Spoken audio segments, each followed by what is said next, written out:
Welcome back to the Morgan Stanley conference, actually. I mean, I'm saying that because I'm sitting at the venue of the Morgan Stanley, the 17th Morgan Stanley Investor Conference. And you know, every time you come here, we get good news. Just half an hour back, we were speaking to Jonathan Gala and Chetan Ahya, and Chetan Ahya is expecting 50 to 75 basis point rate cuts. Jonathan Gala thinks that, a 15% earnings growth this year and a 10 to 15% return on equity is possible from the Indian markets. All positive. And you come again back to me in the Morgan Stanley conference venue, and the Sensex and the Nifty are in the green. I mean, remember the first 15 minutes they were in the red. Now they've inched back, and I think the Bank Nifty should be given the full credit for pulling the indices back into the green. That index is up 0.5%, whereas the Nifty and the Sensex are flat, though marginally in the green. The mid-caps as well, just 0.03%, so really flat. But Bank Nifty up there, 0.5% higher. And therefore I have with me someone who watches banks very closely, Anil Agarwal, the banking analyst at Morgan Stanley. Anil, thank you very much for finding time from the conference and from your clients to speak with us. No, thank you. First let me start with the news that just came in overnight. The Reserve Bank giving more teeth, as it were, to banks to seize promoters' assets if they don't obey restructured milestones. Do you think this is a major positive? The market seems to think so. I think it's a very big positive because hopefully it will deter the promoters from not following the restructuring norms which have been laid down as a part of the restructuring exercise. So I think it should be a big positive. Obviously we need to wait and see the execution of this. So obviously the proof is in the pudding. We need to wait for that. But fundamentally I think this is a great concept. This should deter the promoters. Okay. Would this make you believe that the NPL cycle at least will peak off now? So I'm not very sure whether this is going to reduce the NPL formation. I mean, a mix of possibly a recovering economy, which your economist seems to believe, plus moves like these. Would you say that we have already seen or will see this quarter the peak of entire NPL cycle? So my view is that the peak of bad loan formation cycle, Lata, was F15. So if you look at last 3 years, on an average, in all the 3 years, banks report had about $40 billion of new bad loan formation, that is NPLs and restructured loans combined. I won't be surprised if this year that number is at least $10 to $15 billion lower than the $40 billion number. So from a bad loan formation perspective, the numbers should be significantly lower this year. Obviously composition will be very different because there won't be any more restructurings, it will all be NPLs. The other thing is that while bad loan formation will reduce, the provisioning costs on the P&L will still remain very high I think for the next couple of years, because the provisioning coverage ratios that banks are running with is very low. So you need to make provision on the earlier NPLs. But new bad loan formation will be significantly lower than last year. That's our view. I do hope you're right, because that itself will be a very big positive for those who are already holding banking stocks or those who want to jump into it, because ultimately a recovering economy has to be played best through financials. Okay, so how would you play the financials? What would be your favorites? I'm given to understand you will not be stock specific in your comments, but to the extent you can advise our viewers, what will be the stocks you will prefer? So our view is that we would just own the private banks in India. They're the best ways to play the recovering economy. As you said, the best way to play a recovering economy is the banking sector. And what's happening within the banking sector is that there's a complete dichotomy in terms of fundamentals right now, because state-owned banks are very short of capital. So the result of which they are unable to get out of the NPL cycle that they are in right now. On the other hand, the private banks, so we had a note out yesterday where we spoke about how the market share in the banking sector is moving to private banks. Everybody looks at the balance sheet share shift. So from a balance sheet perspective, private banks are gaining share at the pace of about 1 to 1.5% a year. But if I look at the profit market share, in the last 3 or 4 years, private banks have gained 20 percentage points of market share in system profits. So they make 17% of system in terms of balance sheet, but they are now 40% of system profits. So I think while economic loan growth in the system will be, say, 13 or 14% over the next couple of years, the economy is picking up by a slow pace.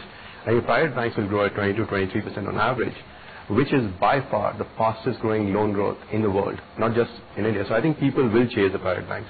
Within private banks, you can decide the stock you want to own. There are some retail banks which are higher multiples. There are some others which are more corporate oriented, so you can own them. Our view is just own a basket of private banks. Wouldn't there be a valuation argument for public sector banks? At least a couple of them are better than the others. Yes.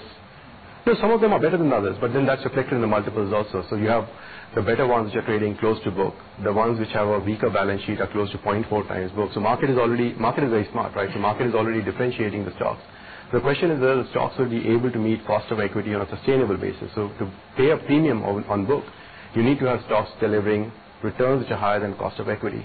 And that, I think, will be very difficult for the PSU banks, even if they are capitalized, because structurally they make about 0.8, 0.7% ROA if you look at last 20 years. Okay. Leverage on the Basel III is going to come down. So it's going to be very, very difficult, even in good times, for these banks to deliver 13, 14% ROE on a sustainable basis. So if that's the case, then going above book is very difficult. Okay. Well, actually, over the past 3 or 4 months, we have seen the biggest private sector bank underperform the market. Would you say the bank nifty from here on, or okay, your basket of private sector banks will outperform the market, or will they do as well as the market? So we have an attractive view on the sector, which basically means that we are saying that we would own we would own the banking sector overall index over the market. Okay. So we think that the banks will outperform despite the weakness in the state-owned banks. Our view is that the banks will outperform the overall market. Okay. Jonathan was telling us that a 10 to 15% return on equity is possible from a 12-month angle. For your basket, you would expect a better return. So again, it's a dichotomy, right? Okay. So the state-owned banks will have single-digit to 10%, while on the private bank side, depending on the banks we are talking about, there will be one bank which is around 15, and most of the others would be about 18 to 22% ROE. Would you be positive about the non-bank finance companies as well? So non-bank finance companies, I mean, the positive for them that is happening right now, Lata, is that they are obviously funded wholesale, and wholesale funding cost is coming down quite materially. At the same time, lending rates will take time to come down simply because of the way the base rates mechanism is structured. So the result of it, the margins for these NBFCs are opening up. Now, there are a couple of NBFCs which are seeing asset quality issues, but I think over the next 12 months, they should stop seeing those asset quality issues. So we have bias on most of the NBFCs, barring a couple of them. Okay. Well, since you touched on base rates and margins, what kind of base rate falls or deposit cost falls are you seeing in private sector banks, in the banking sector, over, say, 12 months? So from a deposit rate perspective, so right now if you look at it, 1-year deposit rate, State Bank of India's 1-year deposit rate is about 8.5% roughly. Inflation, whatever the number, say 5 to 5.5%. So you have real deposit rate upwards of 300 basis points. That's just massive. I don't think that makes sense. So unless inflation goes up dramatically from here, I would think that you should have at least 100 odd basis point cut in deposit rates over the next 12 months. And I think that's the real cost of capital. In the past, while there's been changes in repo rates, banks have not moved deposit rates, and that has not changed the cost of capital for the overall economy. I think deposit rates will come down by 1% at least from here, which will reduce the cost of capital, barring inflation shooting up from here. Okay. No, even if we go by the Reserve Bank's view, it would only be 6%. Yeah. So you're still talking about a very big real return. Historically, average real return, real deposit rates in India have been about 1 to 1.5%.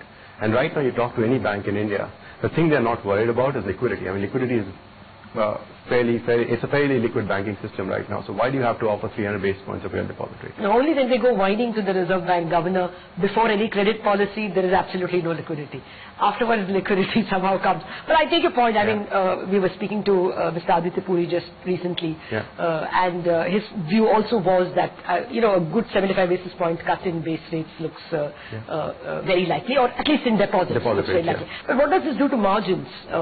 Will they be better because the rates are falling? Usually Indian bank margins improve when in a rising rate cycle. Because of the CASA structure, right? Because CASA deposit rates are sort of fixed. So when rates are coming down, that should impact margins, not materially, but you will have, again, depending on the bank, you'll have 15, 20, 25 basis point margin compression on the basis of 100 basis point of rate cut. But a 100 basis point rate cut will be fantastic for the bank stocks, because what it does is that it takes up volume expectations, it takes up fee growth expectations, it reduces the asset quality issues, and most importantly, it reduces the cost of equity, which is embedded. So while margins will be down, I think the P&L will be unaffected, and it impacts the PE multiples in a positive way. Okay. One final question. I mean, I'm trying to get some kind of color from your advice, because you won't talk stocks. Would you prefer those stocks which are unaffected by this FII limit holding, and therefore are also affected by their presence in the MSCI index? Will you prefer those that are not affected by these caps? No, I would see my view is that, I would buy the private banks even if they are affected by the MSCI caps, simply because ultimately the stock price, I mean, obviously indexes matter in the near term, but from a structural perspective, if a stock is delivering 20 to 25% earnings growth, I think it will reflect in the stock price. Whether it is in MSCI or not doesn't matter. So I won't differentiate. Getting added to the MSCI can be a catalyst in the near term, but from a fundamental perspective, I don't think it will affect stock price performance dramatically. Okay, you didn't say this, but obviously one can read at least one stock which is there in your basket. Thank you very much, Anil Agarwal, for joining us with your views. Now, that's yet another very positive view, Sonia, coming in from the Morgan Stanley Investor Conference. Positive on bank stocks, private banks perhaps, but to the extent that they expect the index to clearly outperform the Nifty itself.